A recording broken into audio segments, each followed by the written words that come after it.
For any Xbox or PlayStation codes or cheap games on any platform, use the referral link in the description. It'll take you to g2a.com. Use the promo code CHES over there and you'll get yourself 3% cash back.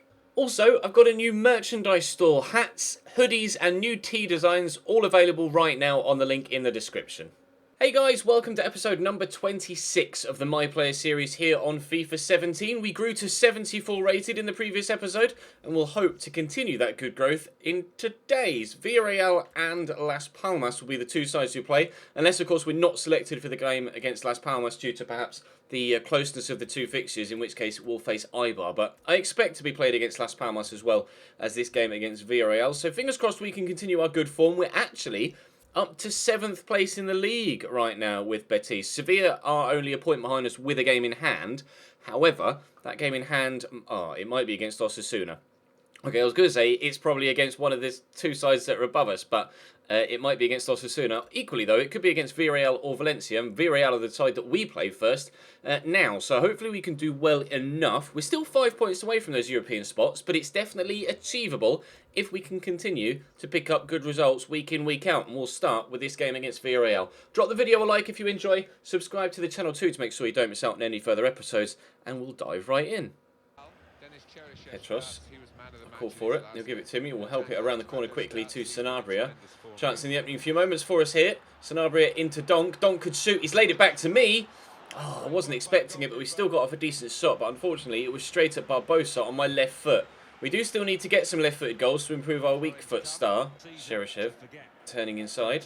Waiting to find a pass, but decides to keep running. Soriano picks up on it, and he's turned well, and surely should have given Villarreal a 1-0 lead there. All that space, a player of that quality, you fully expect that to end up at least on target, if not into the back of the net, but he's put it well over the top. Donk into Petros to Ruben Castro. I'm over here if he needs me, and we'll just keep it going towards that left-hand side. Here's Alex pushing forward into Sanabria. There's a number of us in the box. If a cross could come in, working it slowly here to Alex again. I'll call for it on the edge of the box. Oh no, it registered it as me trying to play the pass. Oh, I hate it when it does that. We'll pull that back there to Ruben Castro. At least we've still got possession.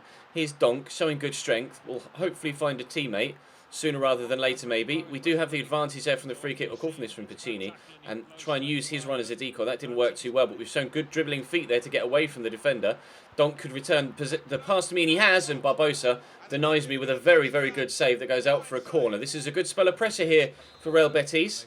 Can we make it pay? Corner to come in from that far side.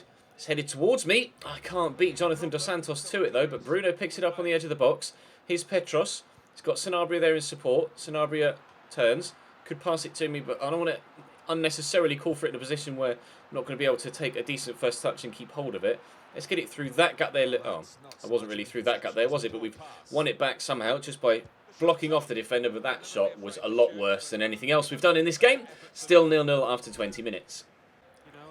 Alex Pato in behind here. Oh, well, that is not a very well-timed challenge in the slightest. A free kick for Villarreal here at the very end of the half in a really good position to cause us some danger. We'll have to wait and see. It should just be a yellow card. And indeed it is, thankfully. Right then, free kick for Villarreal. Alex Martinez starting for the first time in a while. In fact, I don't actually think I've played with him yet so far in this second half of the season. So see what Alex Pato can do from the free kick scenario. Not really got that good a free kick, Alex Pato, as far as I can remember, but we'll find out. He's drilled it. It was on target. Needed saving by Adan, but thankfully save it is exactly what he did do, and we might be able to set up a counter, but I've lost that header. And Pato picks it up again, and Dye will look to turn. 3 minutes added on at the end of the first half. A half that's had a couple of good chances in it for both sides, but unfortunately so far, neither side has been able to take the lead. And Dye out wide to Cheryshev. Good cross in. Oh, Pato. The defender just didn't seem to want to attack the ball at all. I was just waiting for the ball to be cleared away and just stopped commentating, but he gave up on it. Thankfully, again, Adan makes a top-class save. I'm really going to have to perhaps look into buying him in a career mode in future, because he's been so impressive in just a few games we've played here at Betis so far since signing for them. I don't know what his overall rating is or what his stats look like, but judging by just his in-game performances, he's proving to be one hell of a goalkeeper. Petros is having no luck whatsoever with regards to his run forward, clearly. Here's Petros. Driving run forward. Still going. Could shoot. Gets tripped. Nothing given. They're going to work it away. No, they're not. Sanabria! Oh, mate, get that on target, please. So very, very lucky for it to drop to him, but you've got to make the most of opportunities like that. Donk with the interception, and then Sanabria runs onto it, but just lashes it wide. One of the better chances we've had in this game so far. And Dye steals it off Martin in the middle and gets it to Bakambu. Thought that was a 1-2 actually. It was just a heavy touch by Cedric, and he's in behind, and the shot is saved well down low by Adan. Probably could have taken an extra pace or two there, Cedric Bakambu, and maybe squared it to a teammate in a better position. I don't even know whether that was actually destined for the bottom corner, but Adan made the save regardless. Never can be too careful. Jonathan Dos Santos' corner is looped wide, and what a header from Alvaro from the edge of the box. Adan can make as many amazing saves as he likes, but when a header is that good, that powerful, and placed that well from 18 yards, you can just expect the ball to go into the back of the net. That was a wonderful header from Alvaro. We'll see the replay. Good angle for it as well. From the edge of the box, as he loops up and down and dips underneath the bar. Adan dived, but kind of dived to the... He dived on the floor when the ball was clearly like 10 feet in the air. Rather strange, but never mind. Villarreal 1, Betis 0 with less than 20 minutes to go. Martin over the top, looking for the run of Leyva, who finds well, is found well. Here's Leyva breaking forward again into me. Oh, we brought that down brilliantly. Surely 1-1, yes. That was a very nice move, actually. 1-1 with 10 minutes to go. We had switched to all-out attack as per the manager's request, and it's worked. We've been able to get ourselves back on level terms. The cross well played in, good chest down, spun the defender and just put it in the back of the net. Pretty simple finish, to be fair. Just had to get it on target with enough power, and it was always going to go in. Betis 1, Villarreal 1. It didn't take us long at all to equalise, just 8 minutes. Win that header, or, you know, just take control of it if you like. Martin runs into the defender, but it drops to Dani Ceballos, who's turned well. Here's Martin. Use Ruben Castro, he has done. Ruben could use me, that's great hold-up play. And Dani Ceballos, no, it's Martin, he's in! And good save for Barbosa. Ruben Castro completely sold the defender there. Went for the slide tackle, and Ruben Castro just didn't move. That was definitely heading in. Definitely heading in. Corner with 5 minutes to go to get 2-1 in front. Corner comes in. It's headed my way. Can I win that header? I can't. It was actually headed back out by Bakambu, I think. Leyva crosses in again. It's deep. Barbosa can only palm it away, and it is going to fall to a Betis man. Here's Alex Martinez. Picked himself up a yellow card earlier on, but Demisi across here to Dani Ceballos. There's a number of Villarreal defenders back here, obviously, as we just had that set piece. Dani Ceballos falls backwards to try and find some space. I'll call from this from Demisi. Give it quickly there to Sanabria. He could give it back to me. It's going to drop to me. The finesse shot is well blocked, and Costa will get it away. Getting a little bit scrappy here in the last few moments as both sides look to try and get themselves a winning goal. But the more likely of the two is us, as we've had a big spell of possession here and we still keep hold of the ball. Castro with a shot. Oh, but that is well wide of the target. Looks like it's going to end in a 1-1 draw here unless something drastic happens in the next 30 seconds. Final whistle goes and it's going to end as a 1-1 draw. We get the goal to give us the equaliser 10 minutes from time, but unfortunately not able to find a goal to go in front. We had a number of chances personally, 7 in total. The team as a whole had 10, Villarreal having 5. We get an 8.0 overall rating though, really pleased with that. 92% passing accuracy, 4 shots off target, 3 on target, 1 of which was a goal. Very, very creative game. That pleased to have taken a point from Villarreal, considering how good a season they're having and the fact that they went up 1-0 with not too long left in the game. So we'll head now into the second game, which should be Las Palmas at the weekend. If not, it's Eibar, and rather suitingly, they've both just played each other and gotten a 2-2 draw. So we'll have to wait and see. It's either Las Palmas or Eibar next. Move this around the corner. Donk into Charlie Musonda. I'll call for it here. We're actually playing alongside a different strike partner. It's Zazulia that's playing up top alongside us, and Cejudo is playing out on the right-hand side as well instead of Leyva. There's a few rotation players being played here, but I'd rather he did slightly better with his crossing in future. Otherwise, we might be in for a bit of trouble here with regards to chance creation. Puccini, though, spins very well there.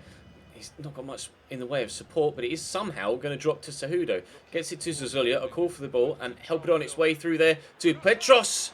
Draws a very good save at Javi Varas. We very nearly take a 1-0 lead. in physical battle again with the number 20 at the near post here for the corner, and for a second time it's over me. Donk brings that down, and that is an extremely good finish into the bottom corner. Betis 1, Las Palmas 0 after just 12 minutes. The strength to hold off the defender and chest it down, and then, to be fair, on the swivel volley, to put that into the bottom corner like that is very, very good technique. Top quality finish from Donk, and we have ourselves a 1-0 lead. Nice tackle by Cejudo, and Zazulia's played through here.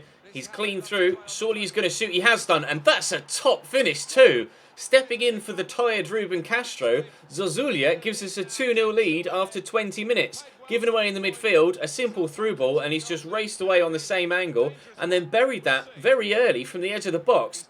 That's fantastic. 2 extremely good finishes for us in this game so far. 2-0 Betis. Tanya down the line to Araujo. He's not got much in the way of support yet, but players are arriving and he's held the ball up well. Here's Tanner into the box, looking for Tyrone, who's won the header, but powered it a long way wide, unfortunately, for Las Palmas. Petros. Oh, didn't quite make it through, but did at the second attempt. And I'll look to return it to him. If he could just hold off the defender, which he's done well. Still going here, Petros. Could pull this back. I've called for it. He's not going to need me. Zazulia is there to turn that home for a third for Real Betis. His 8th of the season so far. We're both doing the same celebration for some reason, but he's off to celebrate with the substitutes. We've absolutely dominated this game. Las Palmas had that chance at the other end with the header, but we've just gone straight up the other end and scored again. 3-0. Nice ball through to Kevin Prince Boateng. Takes it past one defender. Is he going to take it past the second? No, he goes for the shot from distance, but Adan holds on to it well. Had an opportunity to play that inside to a teammate that was just waiting for a pass, but getting a little bit greedy there, Kevin Prince Boateng. Needs to be a little bit more unselfish in situations like that. Otherwise, Las Palmas really don't stand any chance of getting back into this game. Tony Musonda's on a hell of a run here as well, and we could be in for a 4th goal, but no, he's just been tackled there as we head towards the half-time period. Zazulia steals it off the defender. I'll call for the cross. In it comes. It's perfectly weighted. There's the 4th. He might not have a hat-trick yet, Zazulia, but he has picked up a very good assist there. We'll go and celebrate with him. 2 goals and an assist for Zazulia. And, well, that's not... We've actually not scored that many headers in our career, so I'm pleased my guy headed that rather than trying to shoot with his feet. Although we haven't scored that many volleys this year either, so I suppose I'd have been happy with it. However, it ended up in the back of the net with the ball in that situation. But it's our 4th goal in La Liga. We're definitely trying to catch up with players like Ruben Castro and Zazulia, who's gone from 6 to 8 in this game so far for his La Liga tally. 4 goals to 0. Here's Araujo. Play the ball through the gap. He's going solo here. Will need support. Has some. It's just whether he chooses to use it or not. He could win a penalty there and has. Diving in is the defender. Was it Demisi? I can't quite see. It should be a yellow card for him and is. I can't say as I recognise him. It is. Oh, it's Cristiano Piccini, unfortunately, the Italian right back that's given away the penalty. Went to try and get the ball there, but the Las Palmas man just beat him to it. Got his cross in, but was definitely caught. It's a definite pen. Can they make it 4-1 with 12 minutes to go? Araujo with a long run up. And, saved by Adan. Oh, but really unfortunate not to keep out the second effort. It's 4-1. Las Palmas get a goal back, but it isn't going to be anything more than a consolation here. We're still going to get all 3 points. Final whistle goes there. It's going to be a 4-1 win here. We've got 2 goals in the episode as well, personally, so it's been a good personal episode. It's been a good team episode. It was actually my only shot of the game. I thought I'd been more involved than that. Evidently not. Zazulia was the main man up top for us. Just the 1 shot, and it was the goal. We'll take it. 7.9 match rating, 87% pass accuracy from only 14 passes. Was it 14? Did I read that well?